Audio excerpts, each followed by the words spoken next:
प्रशांत किशोर ने 3500 किमी लंबी जनसुराज पदयात्रा के 100 किमी पूरे कर लिए।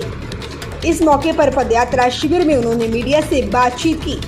पदयात्रा का अनुभव साझा करते हुए प्रशांत किशोर ने बताया कि वे पदयात्रा में रोज लगभग 15-20 किलोमीटर चलते हैं और जब 15 से 20 पंचायत का भ्रमण हो जाता है तब एक जगह रुकते हैं ताकि जिन पंचायतों से पदयात्रा गुजरी है वहां के स्थानीय जन समस्याओं पर लोगों से मिलकर उसे सुनवा समझकर उसे संकलन कर पंचायत आधारित ब्लूप्रिंट बना सकें।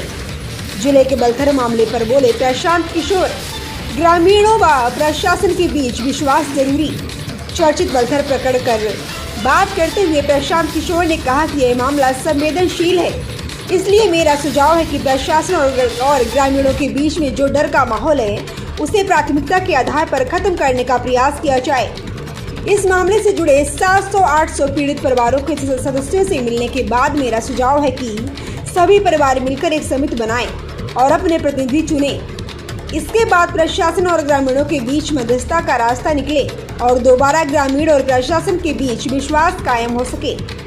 जनसुराज भविष्य का सबसे बड़ा क्राउड फंडिंग का प्लेटफॉर्म बनेगा।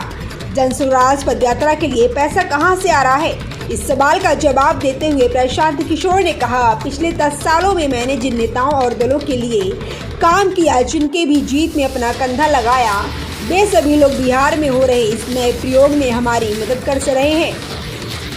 इसके अलावा हम लोग क्राउड फंडिंग के लिए भी एक बड़ी व्यवस्था खड़ी कर रहे हैं। यह अब तक की सबसे बड़ी क्राउड फंडिंग की व्यवस्था होगी और जो भी लोग इसमें अपना आर्थिक योगदान देना चाहते हैं वो दे सकेंगे। जनता के सहयोग से ही जनसुराज अभियान को आगे ले जाने का प्रयास है।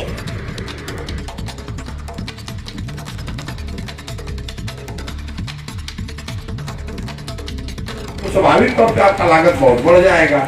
और दूसरा जो और ज्यादा महत्वपूर्ण है कि सरकारी धान की कीमत है 1950 रुपए, 1930 के आसपास, और यहाँ पर जो किसान है वो धान बेच रहा है 1350-1400 रुपए में। तो आप ये बताइए कि आप 3 गुना ज्यादा दाम में खाद खरीद रहे हैं और 30 से 40% कम दाम में अपना धान बेच रहे हैं, तो आपको उस खेती से फायदा कैसे होगा। दूसरा मुझे जो यहाँ समझ में आई बात कि जो लैंड होल्डिंग है वो बहुत कम लोगों के हाथ में है। मतलब 5% लोग हैं जो करीब 70-80% जमीन उनके पास है, और जो ज्यादातर लोग हैं वो गरीब ऐसे लोग हैं जिनके पास जमीन नहीं है, वो उन खेतों में मजदूरी का काम करते हैं। इसीलिए आप जब इस इलाके को घूमते हैं देखते हैं कि बहुत उपजाऊ जमीन है, खेती हुई पड़ी हुई है, कोई जमीन खाली नहीं है, लेकिन गरीबी बहुत ज्यादा है। तो मुझे लगता है कि इसकी 2 मूल वजह यह है कि जो कृषि है बिहार में, खासकर इस एरिया में जो कि बाढ़ से अफेक्टेड नहीं है इतना, यहाँ पर कृषि लाभदायक नहीं है। कुछ लोग जो बड़े पैमाने पर ईख की खेती कर रहे हैं वो कुछ पैसा कमा रहे हैं, अदरवाइज जो धान की खेती कर रहा है उसको कोई बहुत बचत नहीं है। और लैंड होल्डिंग जो है वो बहुत डिस्टॉर्टेड है। कुछ लोगों के हाथ में ज्यादातर जमीन है, ज्यादातर सामान्य जनता जो है वो भूमिहीन मजदूर के तौर पे काम कर रही है, इसलिए बहुत ज्यादा गरीबी है। उद्योग है नहीं ताकि वहां जाकर मजदूरी करके कुछ ज्यादा कमा लो। जैसे कृषि के क्षेत्र में लोगों ने मुझे यहाँ बताया कि ज्यादातर जगहों पर 100 से 200 रुपये मजदूरी है। कई जगहों पर तो दलित परिवारों ने मुझे ये बताया कि आज भी यहाँ नगद में मजदूरी नहीं मिलती है, उसको 5 सेर अनाज मिलता है।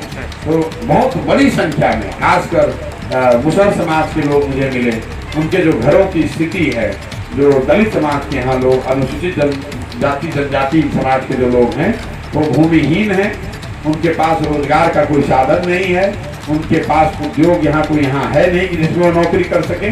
और कृषि के क्षेत्र में जो मजदूरी है वो आज भी बहुत कम है, या न्यूनतम मजदूरी जो सरकारों ने तय किया है उससे भी बहुत नीचे है। और जो मैंने गांव में देखा कि मनरेगा को लेकर ज्यादातर जगह पर लोग यही बता रहे हैं कि मनरेगा का काम या तो